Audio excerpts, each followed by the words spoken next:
Photoshop টিউটোরিয়ালে সবাইকে স্বাগত জানাচ্ছি। আজকের ভিডিওতে আমরা দেখব কিভাবে ব্যাকগ্রাউন্ড রিমুভ করতে হয়।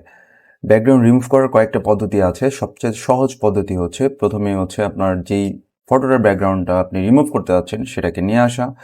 নেক্সট কাজ হচ্ছে এখান থেকে আপনার দেখবেন যে প্রপার্টিস আছে কিনা। যদি প্রপার্টিসটা না থাকে আপনি উইন্ডোজ থেকে প্রপার্টিসে ক্লিক করলে প্রপার্টিসটা চলে আসবে। তো আপনার যে সাবজেক্টটা আছে সাবজেক্টটা আনলক করবেন, আনলক করে সাবজেক্টটা ক্লিক করবেন, লেয়ারটা ক্লিক করে আপনি যদি প্রপার্টিসের একটু নিচে যান লেখা আছে রিমুভ ব্যাকগ্রাউন্ড, রিমুভ ব্যাকগ্রাউন্ডে আপনি যদি ক্লিক করেন সাথে সাথেই ব্যাকগ্রাউন্ডটা রিমুভ হয়ে যাবে। এটা ছিল একটা পদ্ধতি। পদ্ধতি নম্বর দুই নম্বর পদ্ধতিতে আপনি আপনার ফাইলটিকে আনলক করবেন, আনলক করে এখান থেকে যেই টুলসগুলো আছে selection tool, subject selection tool, এটাতে ক্লিক করবেন। সাবজেক্ট সিলেকশন টুলে ক্লিক করার পরে এখান থেকে আপনার দেখবেন যে রেক্টেঙ্গেল আছে এবং লেসো আছে।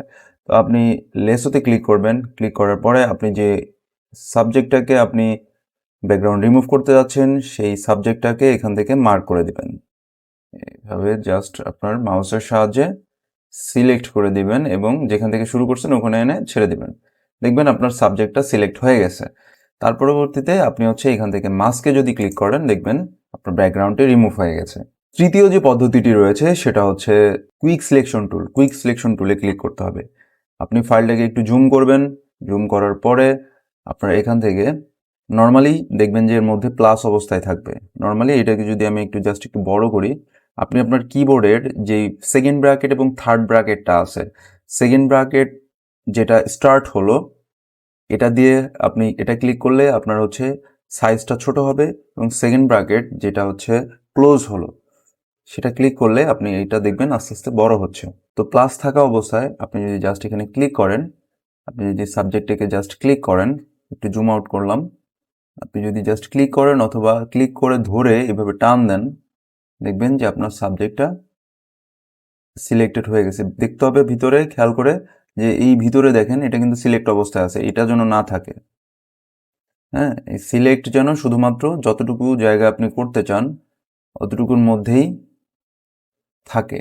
দেখেন আমারটা কিন্তু খুব সুন্দরভাবে এই যে এখানে সিলেক্ট হয়ে গেল।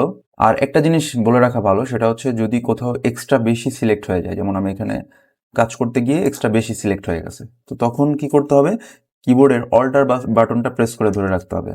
অল্টার বাটন প্রেস করে ধরে রাখলে দেখেন এটা মাইনাস হয়ে গেছে।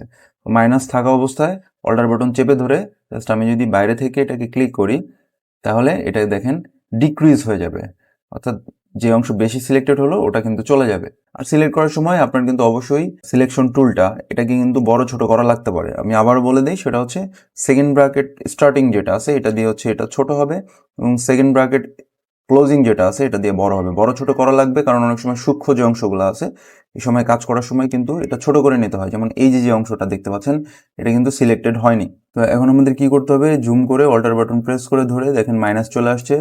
এই অংশটা আমাদের জাস্ট ভিতরে শেপটা সুন্দর করে মিলাই দিতে হবে। আচ্ছা, ওকে, ফাইন। তো এখন আমাদের সিলেক্ট হয়ে গেছে। এখন যদি আমরা মাস্কে ক্লিক করি, মাস্কে ক্লিক করলে জিনিসটা সুন্দরভাবে আমাদের ব্যাকগ্রাউন্ডটা রিমুভ হয়ে যাবে।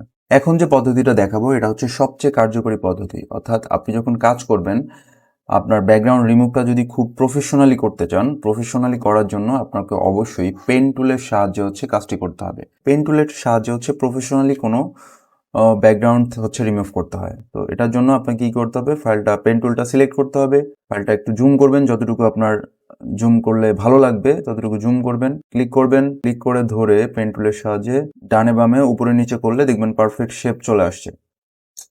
ওকে, অল্টার বাটন চাপ দিয়ে ধরবেন, সিলেকশন বাটনটা চলে যাবে, আবার ক্লিক করবেন, ক্লিক করে ধরে রাখতে হবে। আপনি যদি ডানে বামে উপরে নিচে করেন সেক্ষেত্রে আপনার পারফেক্ট শেপ পেয়ে যাবে।